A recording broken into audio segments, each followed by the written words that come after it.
Good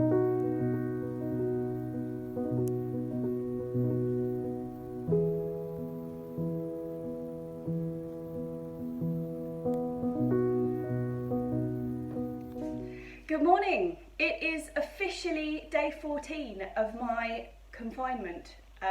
So this is my last day inside.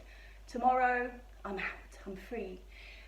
It's a beautiful sunny day today, so that makes it a bit tricky, but it's supposed to be blue skies tomorrow as well, so it's not too bad. Yeah, I haven't actually got up to very much this week. I was doing a bit of work on the website and all that kind of thing. I've also been doing quite a lot of work on my sister's website and my dad's website, so I've basically been stuck at the computer, which, to be fair, time does whiz past pretty fast when you're just kind of like moving text centimetre by centimetre. But, you know, that's all right. So this morning I'm going to have a look at the chilies that I've been drying. I don't know if you can see them behind me, just over there. So this year we have grown lemon drop, or hot lemon, or aji lemon. I don't know how you say that, A-J-I, lemon, aji lemon. It's all the same chili, I believe. Correct me if I'm wrong. I think it's all the same. But anyway, so we've got the hot lemons, which are a really fabulous chili. They're my favourite. We've also been growing an orange habanero, which is unbelievably hot. So I've always been told that it's the seeds or the insides of the chili that are really hot. So if you take the seeds out, that's like most of the heat gone, right? Well, I've recently discovered that is nonsense. The seeds are not what's got the heat in it. It's the filament that holds the seeds onto the inside of the chili. You know, like the white bit on the inside, that's where all the heat is. The seed part was hot, but not that hot, and I gave Mum a piece of the filament. We had discussed it before, I didn't surprise her with it, but she tried a piece of the filament that was like the thickness of a hair, like I'd sliced it so fine I had to scrape it off the knife. Her eyes were streaming, she got the hiccups immediately that it went in her mouth, her lips were all swollen. Sadly, I didn't record it, because that would have probably made quite entertaining telly. But anyway, so out came the glasses of milk to try and sort it out. But yeah, so it's pretty hot, that filament, and that's the orange habaneros. They're warm. And then the other ones we've been growing this year are green jalapenos and black jalapenos. Normally every year we grow an Apache or a Thai bird's eye chili, something like that. This year, none of mine germinated. I don't know what happened. Next year. Okay, so these ones are the older ones, the first ones that I hung up. You can see they're really quite dry. And these are the fresher ones. So these have got maybe another couple of weeks to go before I can do much with them. But they're on their way. And these ones, I mean, at least half of these are ready to be ground up.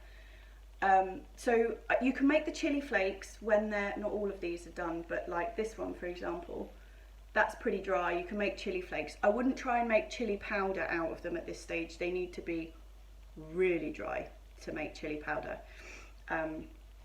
because they get clogged up and you may as well make like a chili paste. But yeah, so that's what I'm doing, and I'm really hoping that tomorrow when I get up to the allotment and I have a look in the polytunnel, I'm going to have loads more of these guys in there to pick. That's what I'm hoping. But I don't think that enough of the drier ones are really dry enough, if you see what I mean. So a couple of those ones on the first string are proper bone dry. But I don't really want to cut them off because they're all strung together. If I cut one off, all the rest of them will fall off. So I'm going to leave them on there to dry a bit longer and then probably do it in one big batch. So this is the level of dry I really want those yellow ones to get to. These are from last year, and once you get them this dry so that they rattle and there's no moisture left in them at all, you can keep them forever basically. You can either like turn them into flakes or powder, or you can just leave them whole like this and drop them into a stew, or drop them into olive oil and make chili oil. But once they're this dry, they're good to go. So what I'm going to do instead is take the seed out of the last of the ichocha. So the achota that I've actually got here that I picked the last time I was up the plot, I'm going to recover some seed from it. And you'll see the seeds in them are really quite extraordinary. So this is the achota, also known as a slipper gourd. You will have heard me talk about these already this year because I've been well impressed with them. These are one of the plants that have been new to me this year, which have been a great success. So I'm going to save some seed for them for next year, but I know they grow really well from saved seed because I grew mine from saved seed of somebody I know on Instagram who very kindly sent me some of his. Thanks, Ash. But look at this, it's like a candelabra with wood chip on it. Such a strange looking seed. But from this little kind of brown square grows a really rampant vine, which produces these fruit, which are a bit like sort of a cucumber green pepper combo. And what's quite nice about them is that they grow really well outside. So they're not taking up any space in the greenhouse. And the fruit tastes really great and it's really versatile. So I grew 3 for myself last year and I don't need more than 3. So that's with some spare. Okay, well I'm not really going to be doing that much today. I thought I was going to be doing the chilies, but they're not quite ready. And there's no point trying to grind them up when they're not dry because it just wastes them really. So instead I'm going to be just pottering around the house, I think. So I might wait and see you tomorrow. I am going to be cooking with some Borlotti beans this afternoon, but it's not a recipe I'm going to share. It's just chili con carne. But just so you know, Borlotti beans are the finest in a chili. I know traditionally you use like kidney beans or red beans, but the Borlotti beans are fab in it. So I'm going to be doing that. And the recipe from last week's Borlotti bean stew is now on the website. So I will put a link to that underneath here in case. I mean, obviously the recipe was on the vlog, so you don't really need both, but you know, just in case. So yeah, my day is going to be spent inside again today, and I'll see you tomorrow.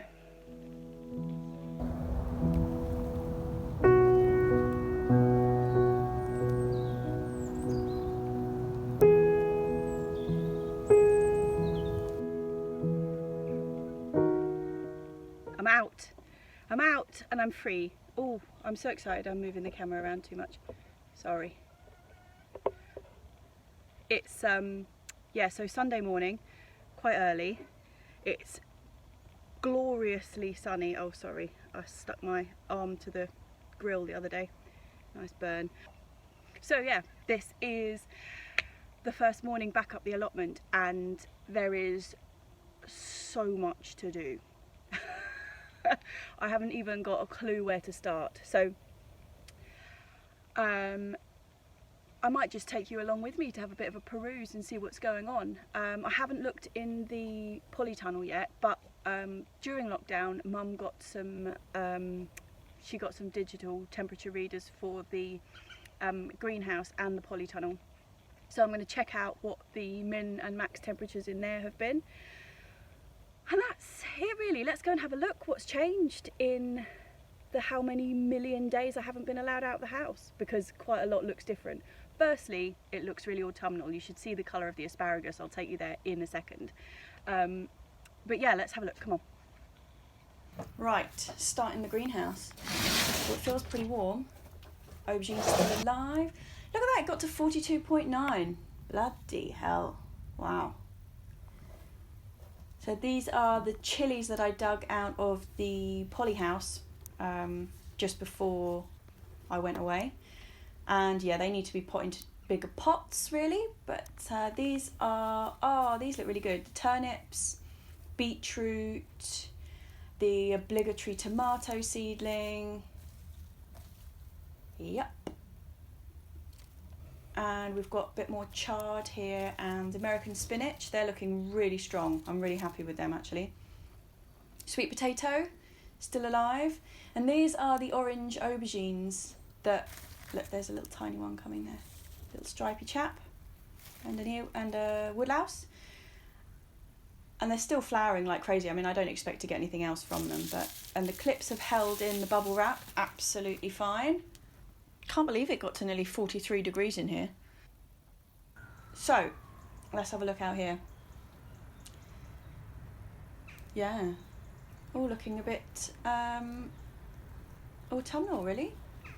So in bed number 1 we've got Cavallonero, Curly Kale and Pak Choi. Amazingly, I really thought the Pak Choi would have just been got by the slugs, to be honest, but looks fine. There is a slug casualty in here though. These guys, I planted them just before I left, and yeah, not a great deal left there, is there? What are you doing that, Delph? You're not meant to be out. Hi, Lily. Hello, Blossom Pie. Have you missed us, Lily? Hello, Gorge. Hello, that Gorge. Meh. Well, she looks the same at least. Maybe a bit fatter. I think Lily might be after some... I think she might be after something to eat, yes. Have a look at this. The asparagus is absolutely golden. It's glowing. It's so beautiful. So feathery. That's lovely. Right, broad beans, well, they're still up, which is better than I was expecting. So yeah, they're still standing. Pretty good. This is the last of the courgettes. I think it's a goner really. I might whip that out today. Rhubarb has all died back in that time.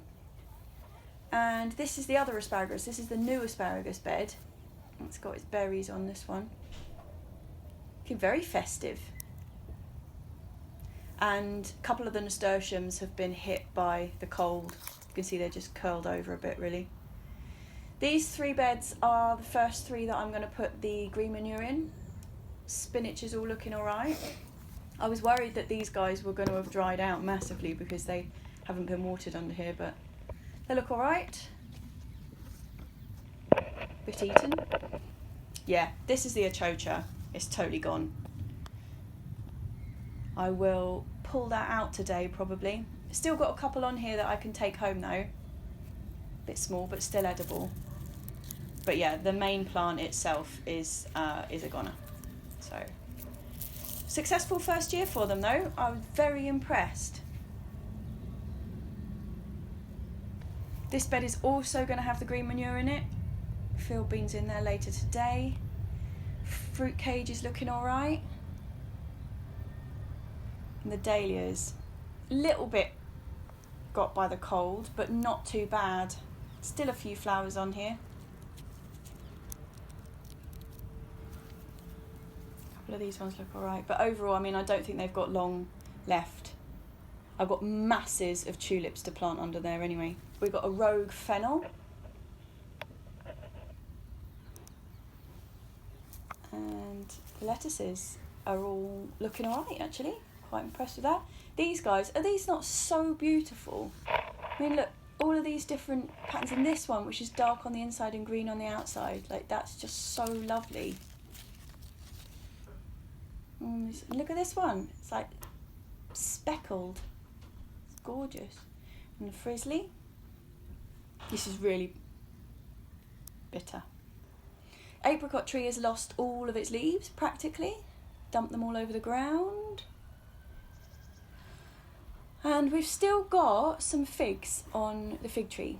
But as you can see, it's lost all of its leaves, and I don't know if any of these are going to ripen. I mean, oh look, we've got one here. That'll be alright. Tasty. But yeah, this fig tree is going to need a bit of work this year. I've got loads of branches that are crossing in the middle. I'm going to have to kind of take some of them out of the centre. Okay, so a bit of change because of the autumn, but should we go and have a look in the polytunnel now?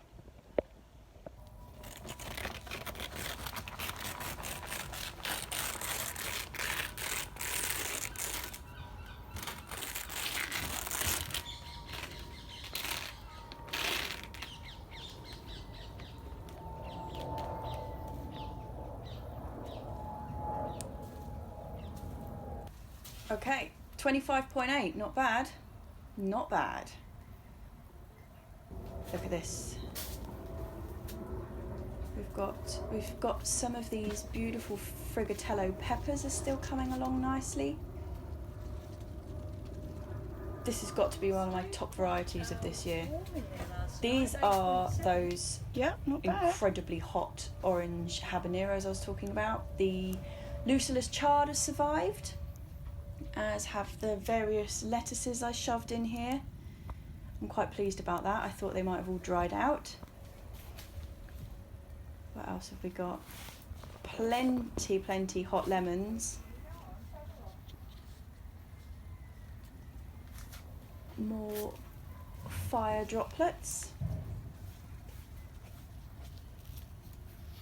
These are the black jalapenos. Do you see what I mean about the colour? They are just so lovely.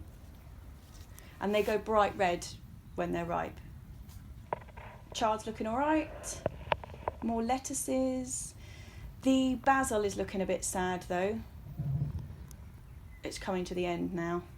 I will harvest what I can off these guys and probably pull them out.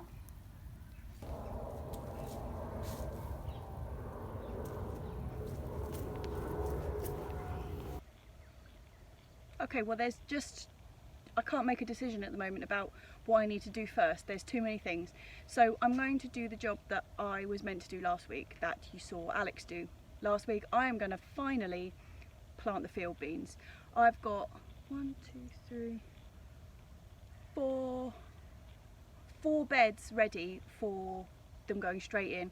I've just got to take some marigolds out of one that have got by the frost, and that's it.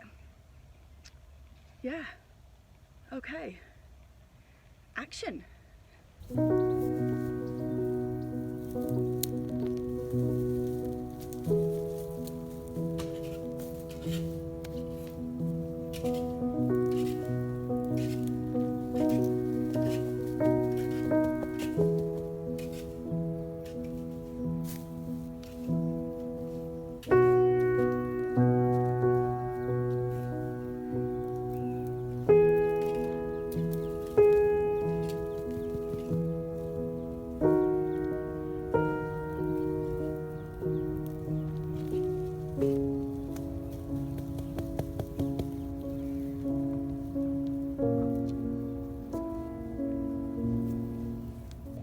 I know marigolds do tend to divide the crowd a bit, but it's the smell of the leaves that I love so much. It's like, well, it's really marigoldy.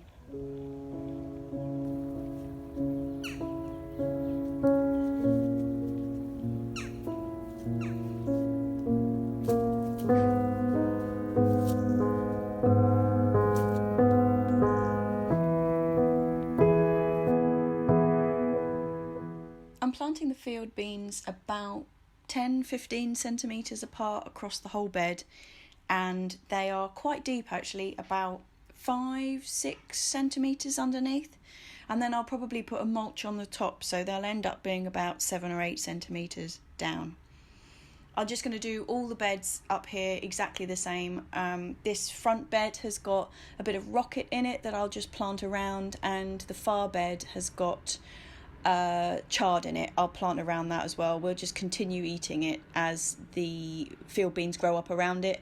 By the time the field beans are tall enough to sort of crowd it out, they'll be over anyway, so it should work out just fine.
Well, that is the first 4 beds of field beans in.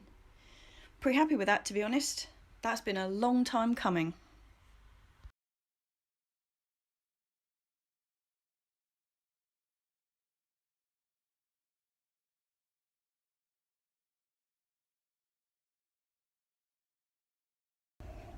Right, so we do actually have some chilies that need picking, which have ripened up over the time that I haven't been here. So there's not a great deal of immature chilies on them.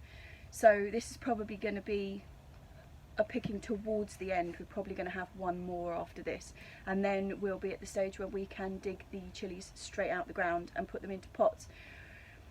Actually, to be honest, once I've taken these off, I'm going to just reassess that, because I might just be able to take them all off and then dig them up, because we've got so much to plant in here and I've filled up all this front space. I need to really get into the back. So yeah, I'll just take the chilies off now.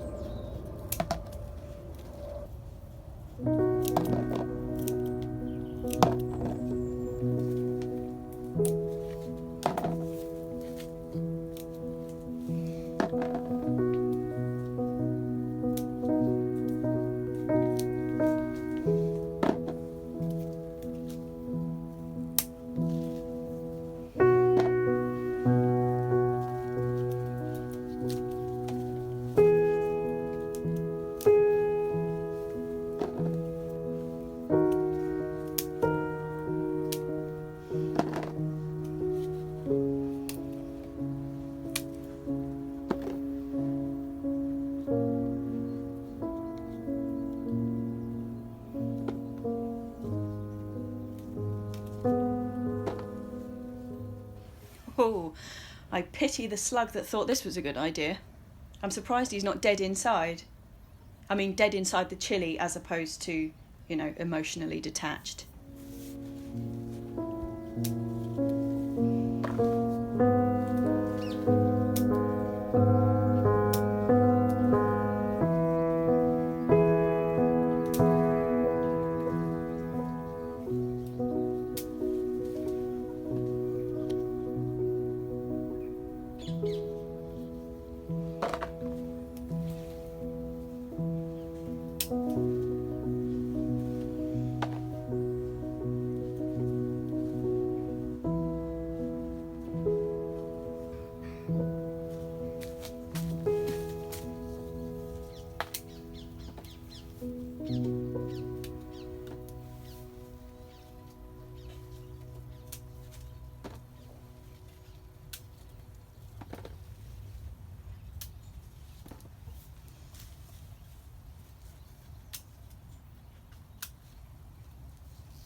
Not a bad haul, pretty happy with that.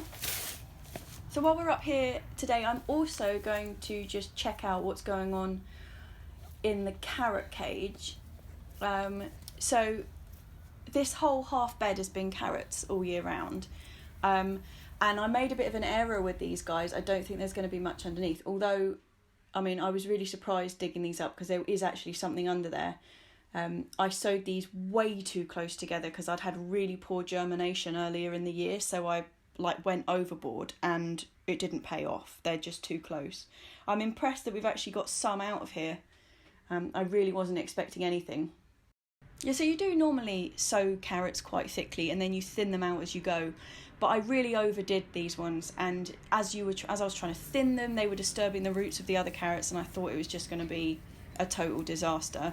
But actually, look at that, we've got some out of it, and some of them have got quite good girth to them. I mean, look at that one. It's quite fatty. Not very long, but fatty. And this is a cosmic purple. That's a variety I really wasn't that impressed with this year. But the rest of these, pretty good. And the cage seemed to have worked perfectly because there's no sign of carrot root fly. Also going to take some Curly Kale home with us today. This is a dwarf variety. I didn't realise I'd sown a dwarf variety. It's only when I went back to look at the packet that it quite clearly has dwarf written on the outside. Look at all that white fly. Holy moly. Yeah. But, so normally I wouldn't grow a dwarf one, but actually... Plenty white fly. It's been alright. It's been alright. Some of these leaves are really pretty shredded though. Look at that. It's like coral.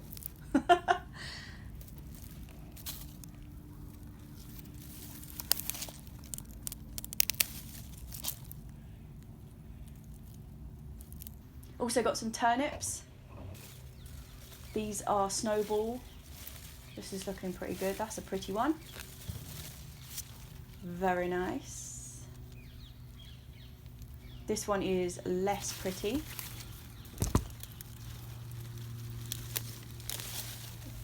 Bit gnarly, still does the job.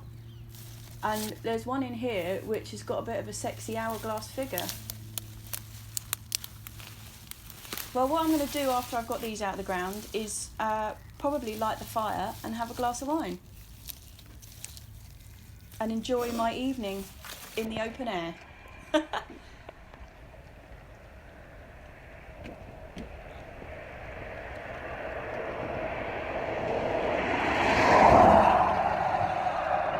Okay, it's not ideal. I'm just coming back from the allotment now, but just sat up in the allotment, had a glass of wine. Let me just check I'm not going to get run over. Yeah, sat up at the allotment, had a glass of wine. It wasn't raining when I started, and basically, my God, is it good to be out. Even if I'm completely and utterly drenched. Okay guys, so I only had one day recording outside for this vlog, but I can't tell you how much I enjoyed it. It was just, everything looked so vibrant. Yeah, absolutely amazing feeling. It's almost worth being stuck inside for 2 weeks just to have that level of freedom when you do finally get out. It was quite incredible. It was also really, really nice to be able to just sit up there, have a glass of wine or a bottle of wine and just enjoy being outside for a couple of hours. I mean, the weather turned, it got dark and it started down, but if you've got a waterproof jacket on, what does it matter? And it was just bliss. I've been looking forward to doing that for so long. It feels like an awful lot longer than 2 weeks, I can tell you. Well, it was a pretty Chillies dominated week this week, wasn't it? So I'm going to nominate Chillies as my, this is what I'm looking for this week from you. So I have heard that there's one that's called Edgy Pineapple, which looks very, very similar, but supposedly has a really kind of tropical taste. Now, I don't know if it is actually the same as a lemon drop, or if it does actually taste different. So if anybody has any information on that, or knows, or has grown both of them, let me know. Because if they're not the same, that one's on my list for next year. But I am now desperately looking for varieties that I need to look out for now, because obviously, like, you start chilies so early in January, they're really going to be probably the next thing I plant. Wow. Bring on 2021, I think. So yeah, it's all about chilies at the moment for me. I'm waiting on them so I can move them out of the polytunnel, so I can get, you know, the seedlings that were in the greenhouse, they're all waiting to go into the polytunnel. So come on, chilies. There weren't actually, like I said, there weren't that many on there that needed to ripen up. So as soon as I've got the last ones of them off, I will package up those chilies and get them into the greenhouse and hopefully overwinter them. That's the idea. Yeah, so my lemon drops, habaneros and the black jalapenos will all be in my seed swapping collection this year. So if anybody's particularly interested, drop me a line underneath and I will save you some. Yeah. So next week, chaps, we will be back to normal. My second COVID test was negative, so which is why I'm going back to work next week, hopefully. So yeah, that's about all I've got to say this week, guys. If you enjoyed it, please give me the thumbs up. It means a load. Don't forget to drop me any chili varieties that you think I should know about. And if you haven't subscribed already, hit subscribe and you might get some actual outdoor vlogs coming up very soon. That's what I'm hoping for. Again, thank you to everybody who sent us a message to check we were all right. I was overwhelmed by the number of messages we got. It was really quite something actually. So thank you. And now that we are out and free, the vlogs from now on should be back to normal. 3 days outside as they're supposed to be, growing veg. I don't have a glass of wine to cheers you chaps, but I do have a cup of tea. So I'm just going to say cheers to being allowed outside.